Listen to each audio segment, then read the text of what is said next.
Araw na naman nga ng Lunes, kaya ito nandito na naman ako sa court at mapapansin niyo rin nang umangat-ngat ako ng buto, gano'n. So, nabili ko nga pala yung pritong chicken wings diyan sa baba at si Big Daddy ay bumili din ng kanyang shawarma since hindi ako makain ng shawarma. So, sabi ko chicken wings na lang sa'kin at hindi pa nga nakapagluto si Big Daddy kaya ayan na lang muna yung aking kakainin. So, mamaya pag-uwi namin saka pa lang kami mag-iisip kung ano yung puwede naming i-dinner. So, habang umuuwi ako niyan, hinihintay ko lahat ng mga players kasi nga hindi pa naman nag-uumpisa yung laro. So, after kong humata ng buto, eto nga pumunta na ako dito sa may kanto ng court kung saan ay dito muna ako magsisimula.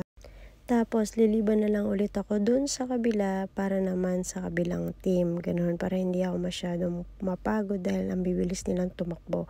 So habang naghihintay, tinanggal ko muna ang aking shoes, ay hindi pala tsinelas. So ayan, umupo muna ako, si Big Daddy busy-busy sa kanyang kausap.